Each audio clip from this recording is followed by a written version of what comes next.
Let's get into it, Mr. Chintala, and talk about what you recently mentioned, that you were investigating this matter on the increase of the Mealie Meal prices across the country because you were not aware, you did not receive any complaints from millers. But what is what is the case now? Have you been able to conclude with your investigation? What is the outcome of your investigations? Right. Very, very important question that you asked. Let me quickly, or probably Essen mentioned that we are equally concerned with the prices that we've seen in the last few days that have been circulating in social media in relation to the price of these commodities. What we've noticed is that what is coming out from the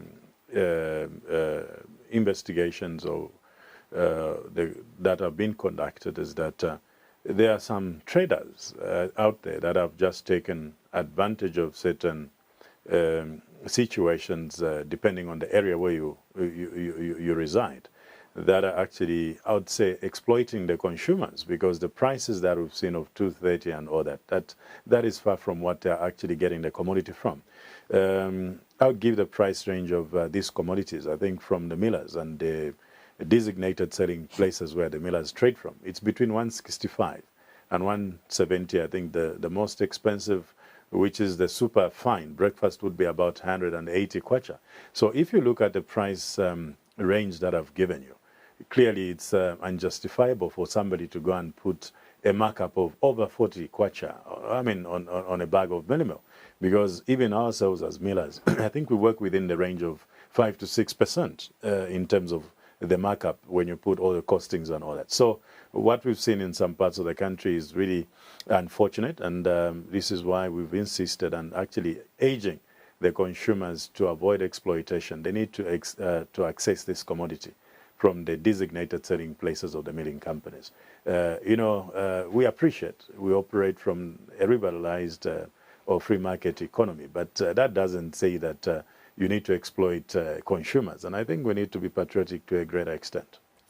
Taking us back to our poll question, and this is just on Twitter, those that voted felt like you need to reduce or stop the exports until you... I think we do have the poll question. We just get it right up, yeah, and maybe we could take a look at the statistics from a Twitter handle there. And then the poll question was generally talking about, how many feel that the exportation of this commodity is the reason for why there is a shortage. And many actually said yes. 58%, 58.3% said that this export needs to stop because it's going to affect the Nshima at 19 hours. Exactly. But the question there was saying there have been some complaints concerning the pricing of Mealie Meal and the shortage in the country. This is also due to the fact that Zambia equally exports Mealie Meal to neighboring countries.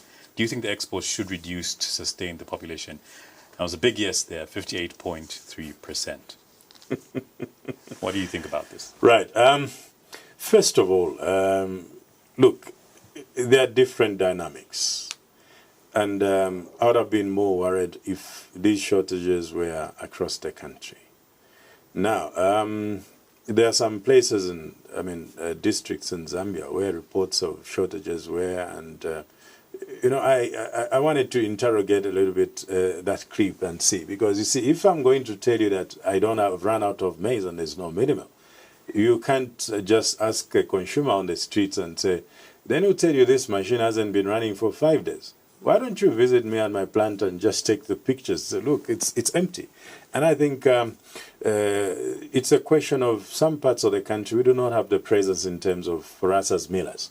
And in that, it means that we have agents that actually distribute these commodities in there. Now, if you do not make your orders, you do not plan properly in terms of making your advance orders, and you want to buy when you've run out, when you're only remaining with 2 bags, there are logistical challenges in there. Probably some of these Mealie Meal is coming from Lusaka, Kaoma and all that, and it has to get to Shangombo and other places. So now, if you did not order and then you run out because of some poor planning and everything, it doesn't mean that we have a shortage. Because if you were to call the mill and say, can I have a truck, they are going to deliver it. So that specific issue in there had nothing to do with the supply and availability of the stock. But in relation to this, I hear the concerns. You know, had it not been for 2 of these reports, people wouldn't even know that we are still exporting. I can guarantee you the last 12 months, there's never been any complaints. We have been, we allocated 50,000 metric tons every month. We were not even able to meet or to push 30,000 tons because the demand wasn't there. The demand wasn't there. So people shouldn't really worry and rush to think Is the demand there now? The demand has gone up, obviously not as much. We'll be able to determine that because I think this is more or less the first month in the 2023. But coming back in 2022, we were doing below 30,000 tons, which is actually 70%. So we'll be able to see by the end of the month, then we'll be able to determine if the demand has moved and by what margins. So it's very difficult for me to state that. But in relation to export, it has got nothing basically to do with the price that we saw, the price escalation and the shortage that we saw. I just explained to you that because of the distortions, those that had maize moved the price from 4,000 kwacha per metric ton to 5,200 and 5,400. Is that something to do with the exports? Absolutely no. But these are just dynamics in the market.